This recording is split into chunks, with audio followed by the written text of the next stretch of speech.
High intake of added sugar on a regular basis can lead to a number of health problems like diabetes, high blood pressure, unhealthy cholesterol levels, obesity, and more.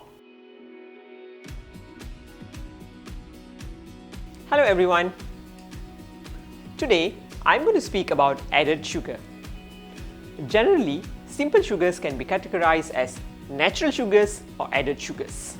Naturally occurring sugars are found naturally in foods such as fruits and milk.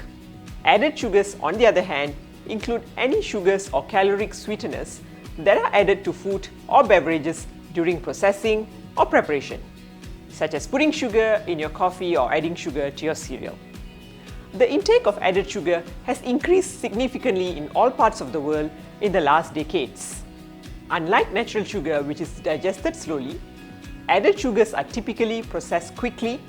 They are either immediately used for energy or sent directly to the liver for fat storage.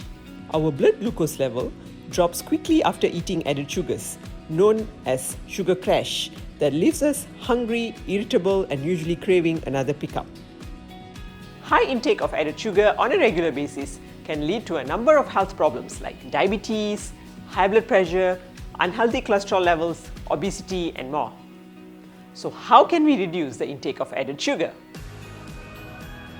When you read food labels, there is usually a column stating the amount of added sugar in that particular food product. So always look out for that. Take nut butters for an example. We usually can find a few brands of peanut butter. Make it a point to compare the added sugar content in each brand and choose the one with the least amount of added sugar. Add your own sugar. Buying plain or unsweetened version of any food or drink and adding sugar by our own gives a better control of how much sugar we are adding in. Furthermore, we can also decide the type of added sugar that we want to add. This can be applied for food and drinks like tea, coffee, cereal, oats, yogurt, and even soy milk. Then what we can do is gradually reduce the amount of added sugar over the course of a few weeks. Rethink recipes.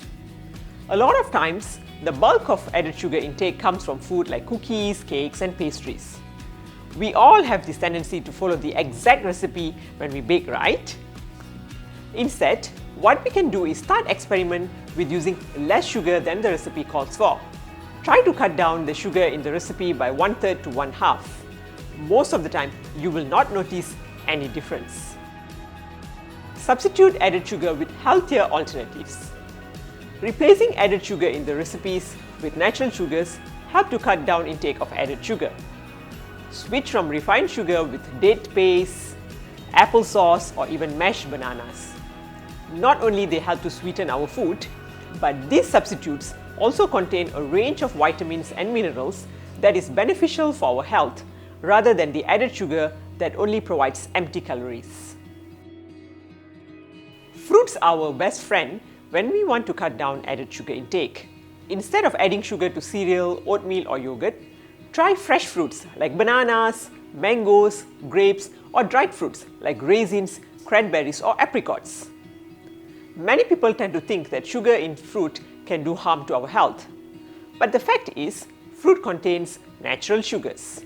They also come with a lot of nutrients and fiber, which means that they take time to be digested and does not affect our blood sugar level like the added sugar does. The key to address any problem is first to acknowledge the problem. Take a look at the common food that you eat daily. Check out the added sugar content and be mindful of how it adds up. Once you know how much added sugar you are consuming daily, I'm sure it is much easier to cut down the sugar intake. Cutting out just one source of added sugar each week will help to bring down your overall sugar intake. Hey everyone! If you like today's video, feel free to like and subscribe to my channel so you will not miss my weekly videos where I shall be empowering you to lead a healthy life. You can also follow me on my Facebook or Insta to get daily health tips and recommend to your loved ones as well. Meanwhile, if you have any questions or feedback, or even any topics that you would like me to discuss, feel free to type in the comment box. Thank you for watching.